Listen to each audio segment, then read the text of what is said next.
My House by Micah James Bauman. My house is slowly leaving me. Piece by piece, it departs. Soon I'll have nowhere to live, to sleep. My house is slowly leaving me. The wall left. It desired some time alone. The ceiling left. It reached an all-time low.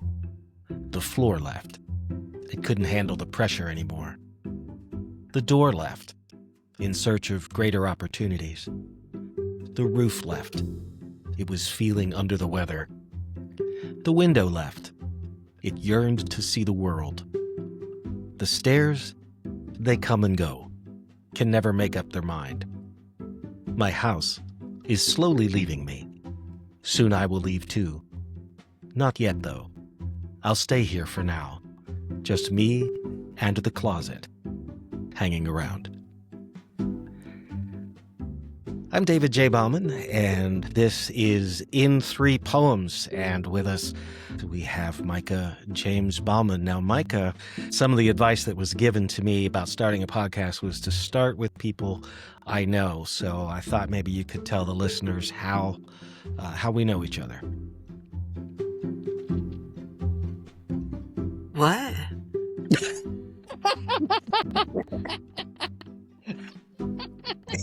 I'm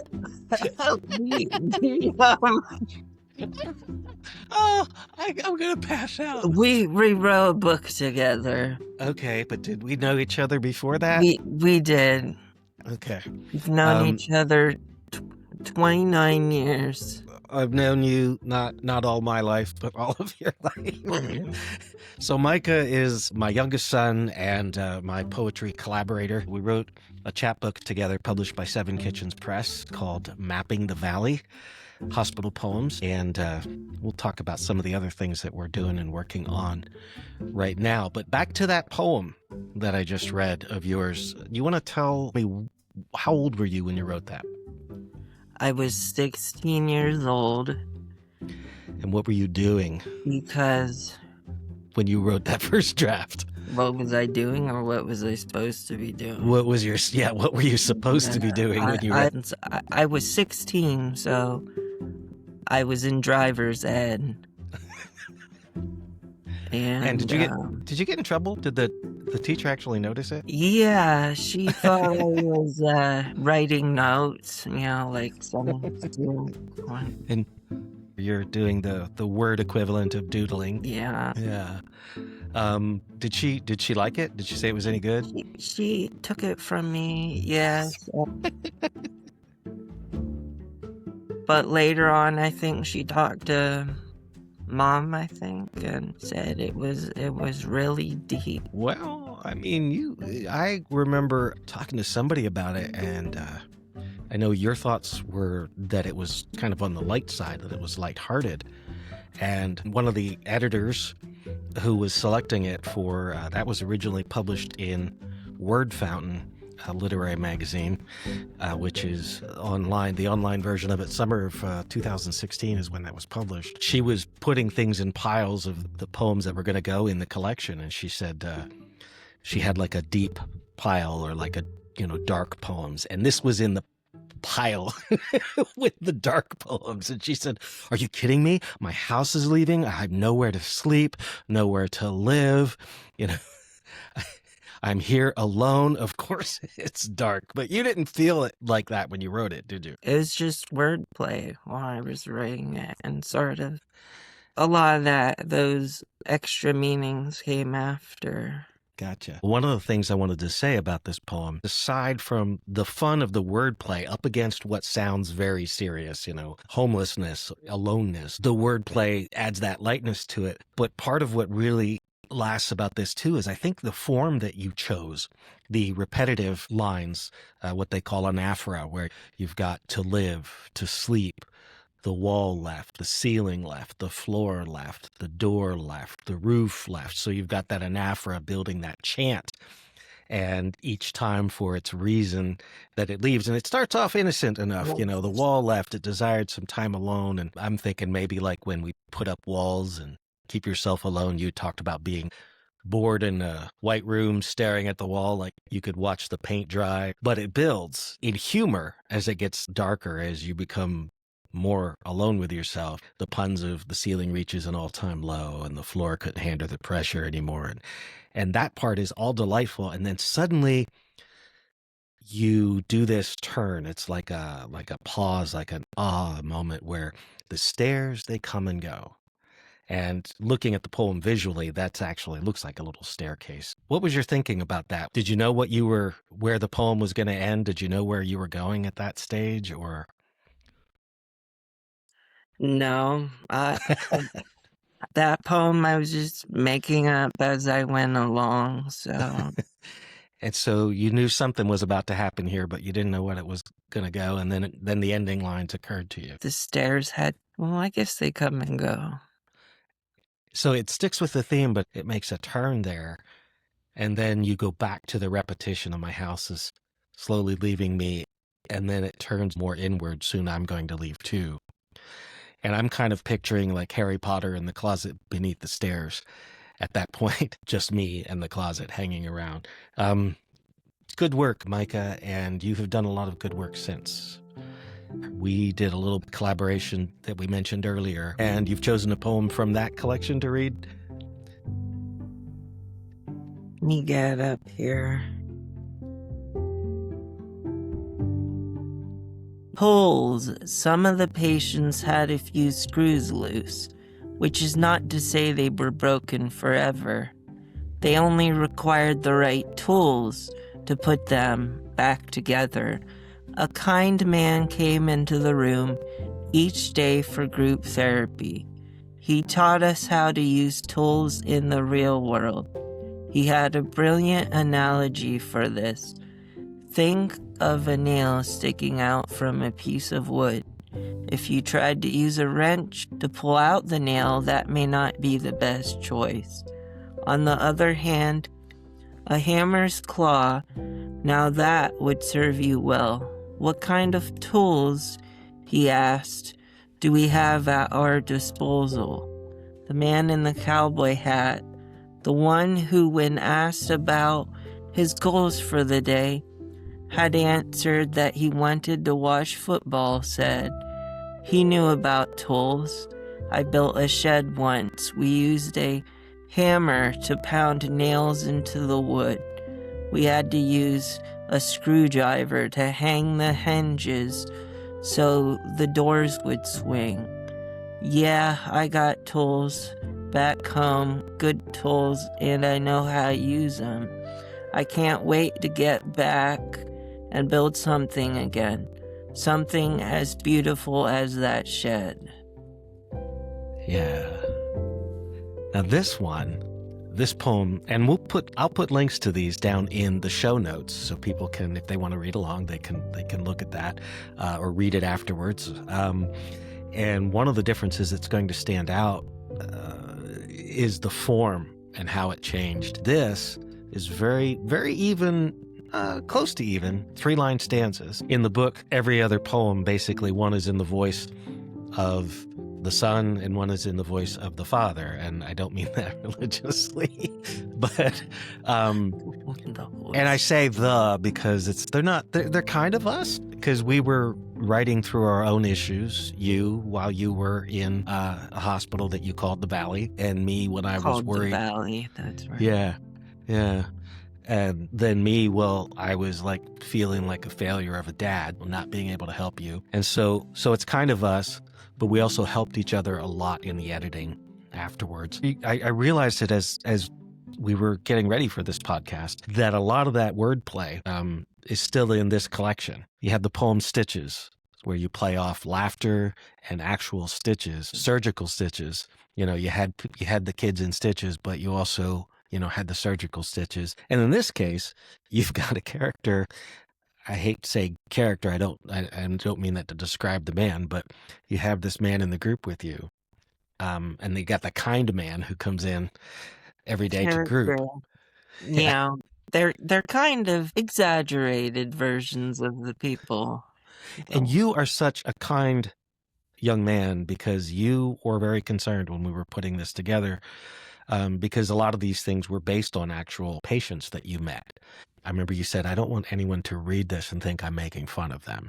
And I think you did a beautiful job of rather than making fun of them, of honoring them through this journey that they're going through while you're going through yours. So yeah, you've got the kind man coming into the group, therapist, I guess, talking about coping tools. And here at first you're thinking this guy is taking things way too literally because he's talking about, oh yeah, hammer and nail and screwdriver. But you had an interesting insight about that. Now, the feeling I get when I read the poem, how I take it, is that even though it sounds like he's going on and on about something that's totally besides the point and way out there, it's actually sort of related to what the therapist kind of man is saying. He talks about coping tools. He talks about watching football, for example, and then he goes on and he talks about the shed and pounding nails into the wood. Yeah. And for him, that coping mechanism, that coping tool is imagining getting back out there and building something as beautiful as that shed again. Right? Is that what you're, yeah. Even I'm thinking even I think you mentioned even his cowboy hat is like one of his tools. Wow. So while he may seem like somebody who takes things so literally, he actually is, in his way, very expertly applying those tools to his own recovery, which I think is just a beautiful poem, Micah. Before we read the third poem, how would you say the kind of stuff we're working on, we jokingly call it a sequel. A spiritual sequel. Yeah, what we're working on right now. And a lot of it is, I think some of our traveling and exploring poems, definitely outside of the walls, outside of the hospital. The first collaboration was called Mapping the Valley. This is about a different valley. This is sort of about the hills and valleys of Pennsylvania. Yeah, yeah. One of the poems that's going to be in that actually is, again, for those who may be looking at a visual version, I'll be talking with Jerry Wemple a little bit next week about he and Marjorie Maddox edited the Keystone Poetry Anthology full of poets from all over the state of Pennsylvania. And you and I are the only collaborative pair in the whole group. And we have a poem in there basically about the abandoned bunkers near Allenwood. Elvira. Yeah, in the old village of Elvira. And it seems like a lot of what we've got ourselves caught up in writing now is about some of these abandoned places. When we went to the Bayless Paper Mill, the Austin Dam, which is like, I guess, the second worst dam collapse in Pennsylvania next to the Johnstown flood. And we end up writing some things almost in a Spoon River anthology way from the point of view of some of those characters. Again, I'll use that. We want to honor that too, because these were people's real lives. So that poem's going to be in our sequel, but it's actually, we're hoping it to be a full-length collection. They're hoping to get finished within the next year. Next season, we're going to talk to J.D. Isip, who has an anthology coming out in July, the 250th anniversary of our very troubled country. It's 250 years of pop culture.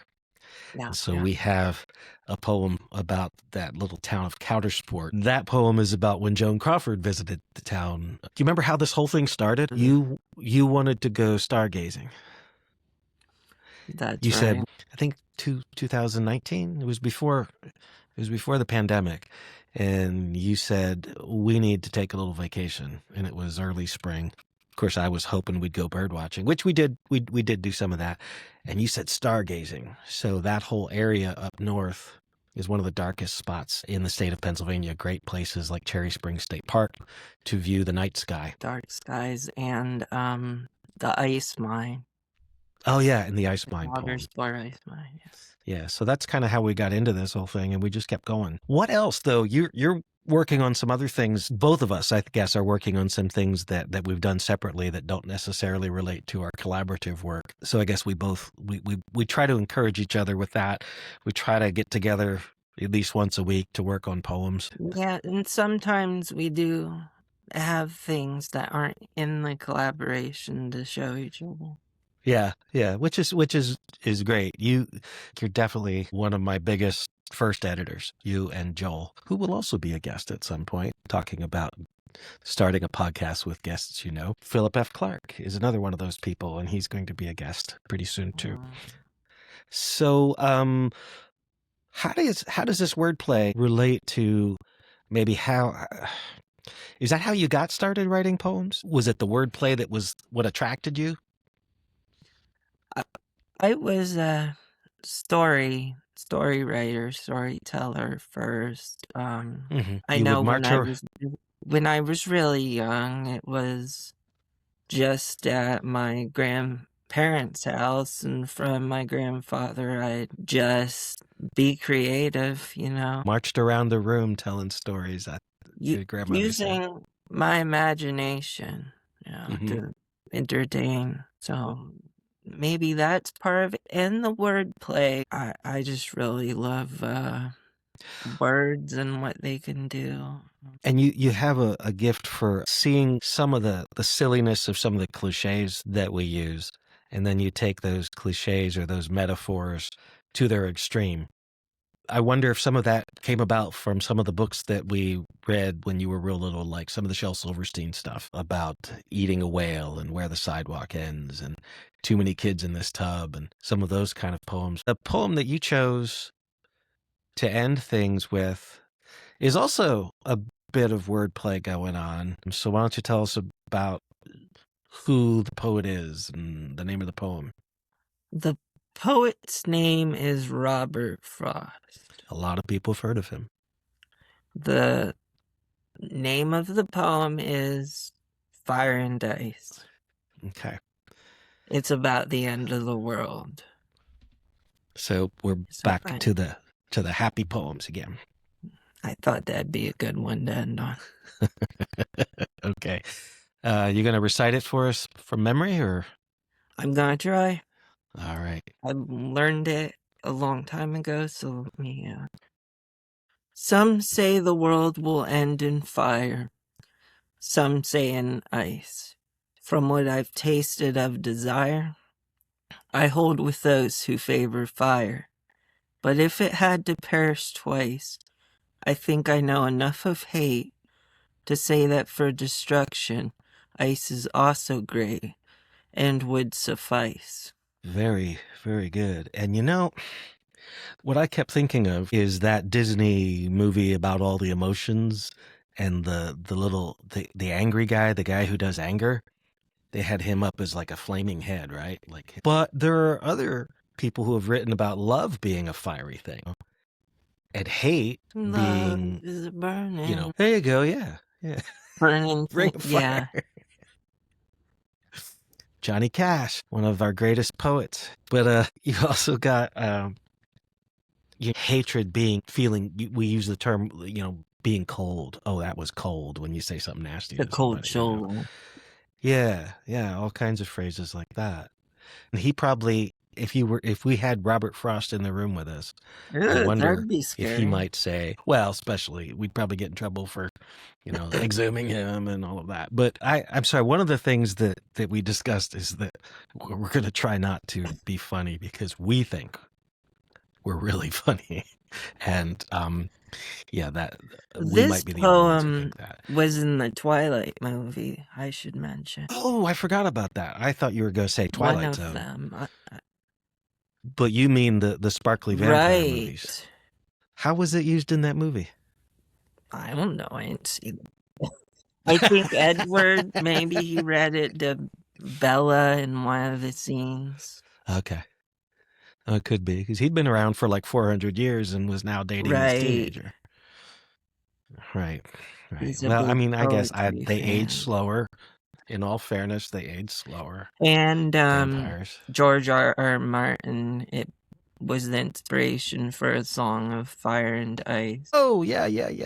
But if he were in the room with us alive and we could ask him, he probably might say he was having some fun with some wordplay here, like you were saying with the My House poem. And yet, is kind of heavy by the time you get to the end. I know enough of hate to say that For Destruction, Ice is also great and would suffice.